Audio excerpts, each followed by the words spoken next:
The next technique is Kenpo Shield A and B variation. This is for a right or left punch. It doesn't really matter which one. What you want to do is, as the opponent throws a punch, you're going to either step into the opponent or you want to step away from the opponent depending on your situation and where you're at, the height, and so forth.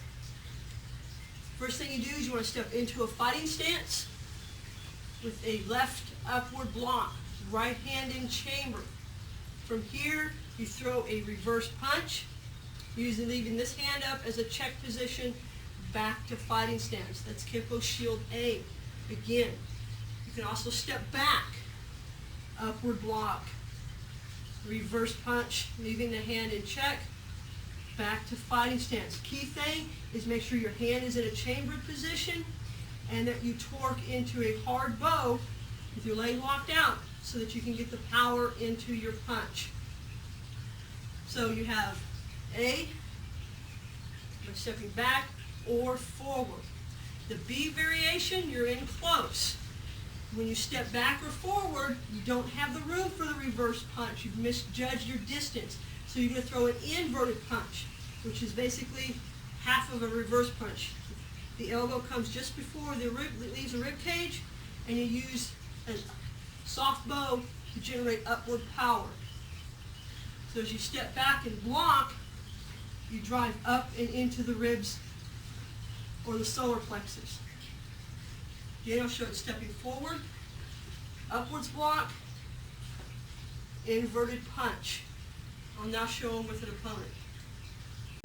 Alright, now we're going to show you Kenpo Shield A and B with an opponent. The A variation, as John throws a right punch, I'm going to step back. Remember, I want an upward block because we're coming coming underneath the arm. And from here we throw a reverse punch into the solar plexus, keeping this hand up in check. So if he tries to use it or do something else with it, we'll know about it. If I drop it, he can just hit me upside the head with it. Again, block, punch.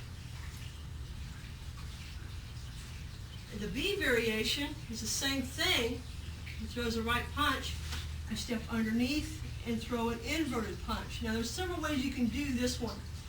If I was, say, back a little farther and I blocked, instead of throwing a reverse punch, I can actually get more body weight into it. If I've got a bigger opponent such as John here, I could shuffle using my body weight as I step forward to drive into the strike. This will give me more power to hit him with than I would get with a straight punch or just an inverted punch.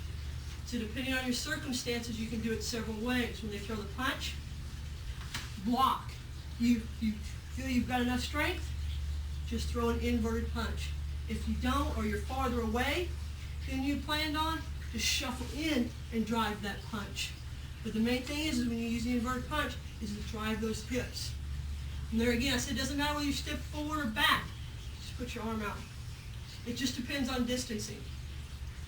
If you don't have the arm reach, you might want to step into your opponent. Or if you misjudged or you don't have the room, you can step back to gain distance to throw the punch. So stepping forward or back, it doesn't matter as long as you do the proper footwork and the power patterns.